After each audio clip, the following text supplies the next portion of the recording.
हरे कृष्णा। आप सभी का स्वागत है लर्न भागवतम इजली के 4th सेशन में।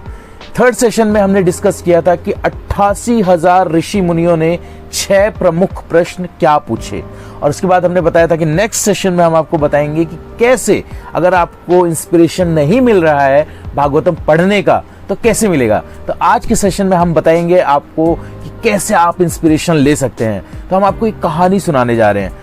उस कहानी को सुनने के बाद शायद ही आप भागवतम ना पढ़ें, आप मजबूर हो जाएंगे भागवतम पढ़ने के लिए। तो ये कहानी इस प्रकार से है कि एक लड़का था, बहुत ही रिच, वेरी रिच राजा का बेटा था। तो क्या कर रहा था, हेलीकॉप्टर से सैर कर रहा था एक समय। तो हेलीकॉप्टर से घूम रहा था, नीचे नज़ारे ले रहा था। वाह, very beautiful, nice nice nice, बहुत अच्छा, वाह क्या बात है, वाह क्या नदी है, क्या झरना है, वाह क्या तालाब है, क्या कुंड है, ओ क्या पेड़ है, क्या पौधे हैं। तो ऐसे घूमता घूमता वो जा रहा था। तो वो एक देखा, जब वो गया तो वहां पे देखा कि एक जंगल था, बहुत घना जंगल, पूरा ऊपर से दिख रहा था, green green green green green green green all green. तो बड़ा आकर्षित हो गया उसकी तरफ। तो उसने सोचा कि मुझे यहाँ पर उतरना चाहिए, क्यों ना मैं यहाँ पर उतर कर देखूं। तो उसने बोला, अपने जो पायलट था उसको बोला कि मुझे यहाँ पर उतरना है। तो उन्होंने हेलीकॉप्टर उतारा और वो लड़का नीचे उतर गया जंगल में। अब वो जब जंगल में गया तो वहाँ घूमने लगा, वो आनंद ले रहा था कि वाह कितना अच्छा है ग्रीनरी, ओ देखो कितना अच्छा पक्षी है, ये मैंने कभी देखा ही नहीं, वाह ओ तोता, लाल नीला पीला, कितने सारे कलर के तोते हैं, वाह वेरी नाइस वेरी नाइस। ऐसे करते करते घूम रहा था कि अचानक एक शेर आ गया उसके पीछे। और जैसे ही शेर ने उसे देखा और उस लड़के ने शेर को देखा, भागा बड़ी तेज से। वो आगे आगे, शेर पीछे पीछे, आगे आगे शेर पीछे पीछे दहाड़ता हुआ। और वो शेर से कहाँ जीत पाता। तो वो क्या किया उसने कि एक पेड़ पर चढ़ गया। वो पेड़ पर चढ़ गया और शेर नीचे, मुंह नीचे से, मतलब कि बस तू आ जा बेटा, आज तो मिल गया मुझे ब्रेकफास्ट बढ़िया वाला। तो वो लड़का ऊपर टंगा हुआ कांप रहा है, उसके पसीने छूट रहे हैं। तो इतने में उसने देखा कि मैं उस साइड से अगर उतरूं, पेड़ के उधर से कोशिश करूं, तो उधर देखा उसने कि वहां पर एक छोटा सा तालाब है पेड़ के, और उस तालाब में 4 मगरमच्छ हैं जो मुंह खोलकर बैठे हुए हैं। मगरमच्छ यहां सोच रहे हैं ब्रेकफास्ट का इंतजाम हो गया, शेर वहां सोच रहा है ब्रेकफास्ट का इंतजाम हो रहा है, और वो लड़का बेचारा टहनी पकड़कर बीच में पेड़ पे लटका हुआ है, उसको समझ नहीं आ रहा क्या करें। अब क्या हुआ कि 2 चूहे थे, एक काला कलर का और एक सफेद कलर का। वो चूहे उस डाली को कुतर रहे थे जिस डाली को पकड़ के वो लटका हुआ था। धीरे धीरे cut cut cut cut cut cut cut cut cut cut कुतर रहे थे। अब वो डाली अगर छोड़ता तो नीचे जाता तालाब में और वो मगरमच्छ का शिकार बन जाता, और अगर वो टहनी पकड़ के ऊपर आता, पेड़ से नीचे उतरने की कोशिश करता, तो वो शिकार हो जाता शेर का। अब करे तो क्या करे। इतने में वो सोच ही रहा था क्या करूं क्या करूं। ऊपर से उसके यहां पर माथे पर एक बूंद टपकी। उसने देखा ये क्या है, देखा उसने, वाह ऐसा स्वाद उसने कभी चखा नहीं था, बहुत ही मीठा शहद। ऊपर शहद का मतलब एक टिला था जो मधुमक्खी ने बनाया था, उसमें से हर 5 मिनट में एक एक बूंद शहद की टपक रही थी। अब वो लड़का बहुत खुश हो गया कि वाह शहद मिलेगा, इंतजार करने लगा कि अब आएगा शहद, अब आएगा अब आएगा। 5 मिनट में आया, आनंद। और वो भूल गया कि नीचे मगरमच्छ है जो कि मुंह खोले खड़े हुए हैं, वहां शेर है जो इंतजार कर रहा है उसके उतरने का, और वो चूहे उस डाली को कुतर रहे हैं, cut cut cut cut cut cut cut cut cut cut cut cut cut cut cut cut. और वो डाली कभी भी टूट जाएगी क्योंकि डाली कमजोर हो रही थी। उसको इस बात का एहसास नहीं। इतने में उसका हेलीकॉप्टर ऊपर आया और ऊपर से पायलट जो था वो कुछ बोलने लगा, और जो पायलट के साथ जो उसका असिस्टेंट था उसने नीचे सीढ़ी फेंक दी, लैडर। और पायलट उसको बोलने लगा कि सीढ़ी पे चढ़ जाओ और आ जाओ आ जाओ। सीढ़ी एकदम उसके सामने थी और पायलट उससे बोल रहा है, उसको समझ नहीं आ रहा क्या बोल रहा है पायलट। तो जो उसका सर्वेंट था वो समझाने लगा, हम ये कह रहे हैं कि सीढ़ी पकड़ो और ऊपर आ जाओ, हम तुम्हें बचा लेंगे, आ जाओ। तो वो लड़का देखा, अच्छा सीढ़ी सामने थी, लेकिन शहद करूं तो क्या करूं। वो शहद उसको अच्छा लगने लगा था, बोला कि शहद अच्छा। बोला रुको रुको रुको 5 मिनट रुको, मैं बस एक बूंद और आ जाए वो लेके फिर आता हूं, ठीक है 5 मिनट, बस 5 मिनट को वेट कराने लगा। और भूल गया कि उसकी डाली कमजोर होती जा रही है, वो चूहे उसको कुतरते जा रहे हैं, नीचे मगरमच्छ बैठे हुए हैं, उधर शेर बैठा हुआ है, वो भूल चुका था। और वो इंतजार कर रहा था। 5 मिनट आया, एक बूंद लिया, उन्होंने बोला अब आ जाओ आ जाओ अब आ जाओ, बोला बस बस 5 मिनट और 5 मिनट, ऐसे ऐसे करके 5 मिनट 5 मिनट 5 मिनट वो करता रहा। और अंत में क्या हुआ, डाली टूट गई और वो मगरमच्छ का शिकार हो गया। अब प्रश्न ये उठता है कि इससे हमें इंस्पिरेशन कहां मिली भागवतम पढ़ने के लिए?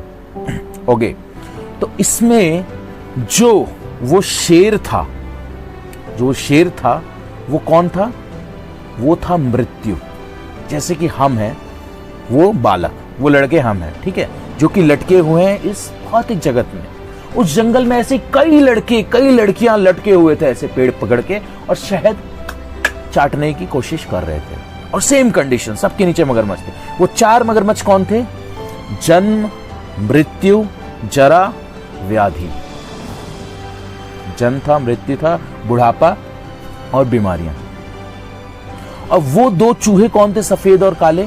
वो सफेद चूहा था दिन और काला चूहा था रात। दिन रात बीतता जा रहा है, वैसे वैसे समय बीतता जा रहा है और हमारी उम्र जो है वो बढ़ती जा रही है, यानी कि हमारा जीवन काल घटता जा रहा है। जैसे जैसे वो चूहे काटते जा रहे हैं, हमारी अवधि जो है घटती जा रही है जीवन की।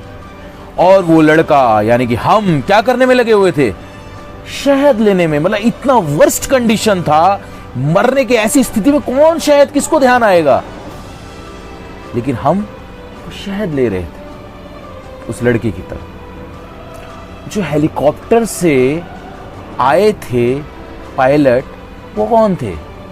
वो थी हमारी गुरु परंपरा, हमारे आचार्य। और वो जो उसके साथ सर्वेंट थे वो कौन थे? वो थे हिज डिवाइन ग्रेस इसी भक्ति वेदांत स्वामी श्रील प्रभुपाद जी। और जो सीढ़ी फेंकी थी वो क्या थी? वो सीढ़ी थी श्रीमद् भागवतम। श्रीमद् भागवतम में 12 स्टेप्स थे उस सीढ़ी में। वो 12 स्टेप्स वो चढ़कर हेलीकॉप्टर पर जा सकता था और अपने राज्य वापस जा सकता था, जहां पे गैलन्स ऑफ गैलन्स हनी यानी कि शहद रखा हुआ था उनके प्लेट पे, उसके टेबल पे। राजा का पुत्र था, बहुत सारा शहद, पर गैलन्स ऑफ गैलन्स ड्रम भर के रखा हुआ था शहद। लेकिन वो क्या कर रहा था, वो बालक एक एक बूंद के लिए वो स्ट्रगल कर रहा था और ये बोल चुका था कि अरे मैं तो मरने वाला हूं, मृत्यु मेरे पीछे खड़ी है, जन्म मृत्यु जरा व्याधि नीचे है, दिन रात मेरा निकलता जा रहा है, मेरी डाली कमजोर होती जा रही है, जीवन अवधि घटती जा रही है। ऐसे सारे जंगल में सब लोग लटके हुए थे। हम सब की कंडीशन वही है। श्रीमद् भागवतम हमारे सामने है, जैसे उस बालक के सामने वो सीढ़ी थी, लेकिन हम उसे पढ़ना नहीं चाहते। अगर वो 12 कैंटो भागवतम, श्रीमद् भागवतम के 12 कैंटो अगर हम पढ़ लें, यानी 12 लेडर, तो हम इस जन्म मृत्यु जरा व्याधि को पार कर सकते हैं। और श्रील प्रभुपाद जी ने आसान कर दिया। वो पायलट क्या क्या बोल रहा था उसको समझ ही नहीं आ रहा था, यानी कि हमारे गुरु परंपरा ने जो जो बोला है, उनकी जो अगर वाणी देखे तो हमारे ऊपर से निकल जाएगी। लेकिन श्रील प्रभुपाद जी ने इतना इजी कर दिया, बहुत ही सिंपली ट्रांसलेट करके दे दिया हमें श्रीमद् भागवतम को विद एग्जाम्पल्स। अगर तुम्हें समझ नहीं आ रहा तो लो बेटा, एग्जाम्पल भी लो। लेकिन हम ना ही गुरु परंपरा को सुन रहे हैं, श्रील प्रभुपाद को इग्नोर मार रहे हैं, और भागवतम जो हमारे सामने है, सीढ़ी लटकी हुई है, उसको भी हम दरकिनार कर दे रहे हैं। पढ़ेंगे, अभी उम्र क्या है हमारी, पढ़ेंगे, थोड़ा अभी पहले सेटल हो जाऊं लाइफ में। अभी तो प्रभु जी पता है पढ़ाई का प्रेशर है, अभी ना एग्जाम आने वाले हैं, पढ़ाई का बिल्कुल टाइम नहीं मिलता, कहाँ श्रीमद् भागवतम पढ़ेंगे। प्रभु जी अभी तो मैं एंट्रेंस की तैयारी कर रहा हूँ, प्रभु जी एक बार कॉलेज मिल जाए फिर पढ़ूंगा मैं। कॉलेज में पता है प्रभु जी कितने असाइनमेंट्स मिलते हैं, कितने प्रैक्टिकल होते हैं, कितना वाइवा होता है, बिल्कुल समय नहीं है प्रभु जी। अरे प्रभु जी अभी जॉब के लिए अप्लाई किया, एक बार बस अच्छी कंपनी मिल जाए ना, पक्का पढ़ेंगे माता जी, पक्का पढ़ेंगे। अरे प्रभु जी अभी देख रहे हैं आप, मेरा बॉस अभी नया जॉब ज्वाइन किया मैंने, कितना प्रेशर है, एक बार मैं बस यहाँ पर जॉब में सेटल हो जाऊं ना, फिर मैं अच्छे से भागवतम पढ़ूंगा, बिल्कुल अच्छे से, पूरा ध्यानपूर्वक। अरे प्रभु जी मेरा प्रमोशन हो गया, मैं मैनेजर बन गया हूँ, कहाँ भागवतम पढ़ पाऊंगा, देखो ना इतने सारे मेरे अंडर इतने सारे लोग हैं, इनको संभालना, उफ किच किच, ऊपर से मेरे सर दर्द, वहां पर घर पे मेरी बीवी, मेरे बच्चे, उनको देखूं, इनको देखूं, कहाँ भागवतम का समय। एक बार बस इन बच्चों को सेटल कर दूं, ये थोड़ा जॉब मेरा एक बार रिटायरमेंट हो जाए, बस उसके बाद फिर आराम से बुढ़ापे में पढ़ेंगे। बुढ़ापा आ गया, अरे अभी तो ये दिख रहे हैं नाती पोतों से कहाँ छुटकारा मिलता है। वो देखो छोटा सा अभी पैदा हुआ है, उसके डाइपर, उसके मम्मी पापा तो रहते नहीं, दोनों ऑफिस जाते हैं, तो उसके डाइपर मैं बदलता हूँ, उसको मैं दूध पिलाता हूँ, उसको मैं खाना खिलाता हूँ।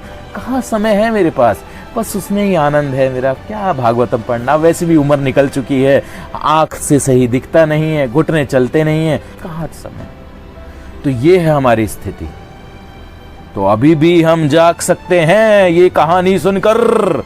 हम भागवतम आज से ही पढ़ने का संकल्प ले लें कि हम श्रीमद् भागवतम रोज पढ़ेंगे पढ़ेंगे पढ़ेंगे पढ़ेंगे पढ़ेंगे। चाहे एक श्लोक ही क्यों ना पढ़ें, हम एक श्लोक ही क्यों ना पढ़ें, लेकिन पढ़ेंगे अवश्य।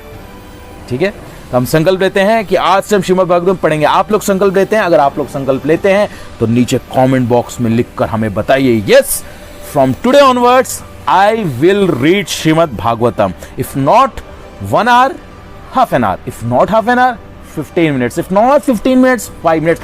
If not 5 minutes, just 1 verse, एक श्लोक। 2 से 3 मिनट लगेगा मुश्किल से। क्या 24 घंटे में से 2 से 3 मिनट भी हम नहीं दे सकते? Of course दे सकते हैं। It's all about priority. Okay? So this is our 4th session. अगले सेशन में कुछ महत्वपूर्ण श्लोकों के बारे में हम चर्चा करेंगे जो कि श्रीमद् भागवतम में है। ओके, आई होप सबको इंस्पिरेशन मिल गया होगा। हरे कृष्णा।